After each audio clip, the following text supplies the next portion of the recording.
Hey there. So today we have another review. This is a beer for Firestone Walker. Checking this beer out again, courtesy of the 12 pack that they sent me. Um, yeah, I thought the beer was all right when I tried it the first time, and obviously you got to give it a second shot, especially since that night I reviewed the other beers and just trying this fresh. This is their like propagator double IPA that if you don't know, like they have like multiple locations where they do small batch beer, blah blah. Well, actually, I assume in their general brewery they have a small batch situation. They scaled this up for the 12 pack. It is Nelson, Citra, and Columbus Cryo, 8% double IPA. So beer is nice and pale. Comes in a light to medium gold color. I say light gold to medium gold. Yeah. Nice clarity on that. On the nose, nothing too crazy. I mean, light, definitely leaning on more of that Nelson note. I mean, nothing too crazy though. Like, does it explode? I mean, I smell it. Just, yeah, you could probably say, honestly, I would have full blind guessed either Mosaic or something Southern Hemisphere. So it's got that levity to it. So almost a little melon fruit, like a cantaloupe honeydew kind of thing to do. But then you get lychee, a little bit of like, that's kind of like light Sauv Blanc characters, like white grape. Pretty flowers too. This kind of like lilac, floral thing going on. A little bit of like light touch of like almost like a honeyed, like a little bit of like an aroma of honey, but like the good aromatic part of it, not really the sticky sweet part, right? Like it just doesn't smell like a sweet beer.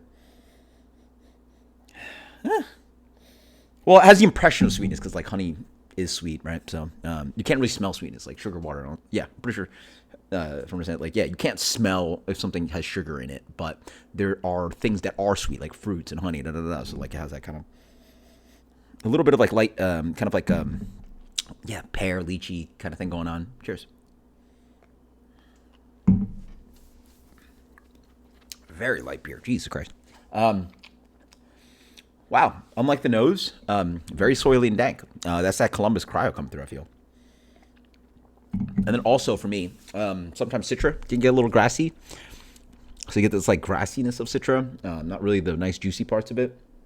And then it's actually very opposite of what the nose is. The nose has this nice levity to it. It's going to be like Nelson-y and all the zippy zappy.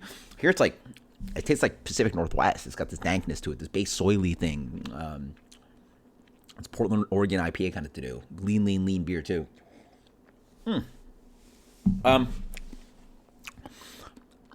Malt character, very light, grainy, crackery.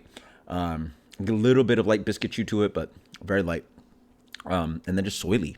Wow, interesting. So I will say, like, despite being out of like Central California, they really produced a Portland-ish kind of IPA. And then the other thing for me is that it's an 8%er. The whole point for me, especially when you get to 8%, which is like, I don't know. I know some people have opinions like, especially like as myself and other people get older, beer can only be so strong and da da da. But like the best of the best they're just in this range of hoppiness at like 7.5, 8. Yeah, right. Like some have this whatever you prefer, but objectively some of the best, like greatest hoppy beers that people vote on, rate blah blah. Pliny, Heady Topper, Headhunter. Whatever, non-hazy guys, right? Just keep naming them. Bell's Too Hard, whatever. There's a Bell's Too Hard. I don't actually remember how big that is. Highlights like 7.5. So there's a reason those beers hit that ABV, and there's just this extra thing that you can do that you can't do at 5.5, at 6.5, da da da da.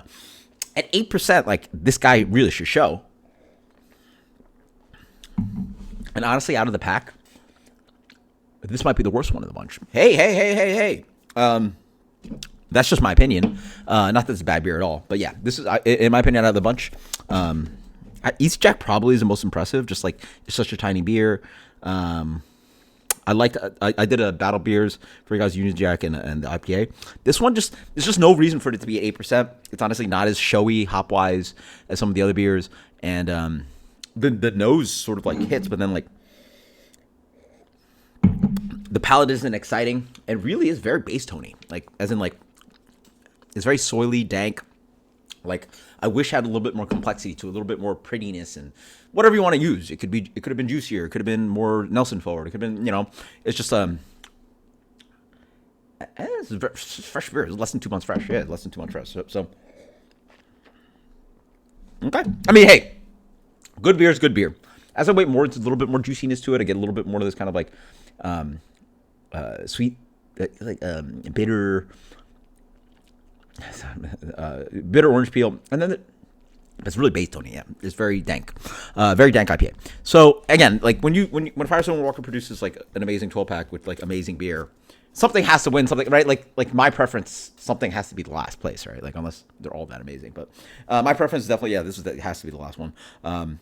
Just really could do more for 8%, but still amazing beer. I mean, I forgot what I rated last time, but it's still very good beer. Let's go 91, right? 91 is still a very strong score.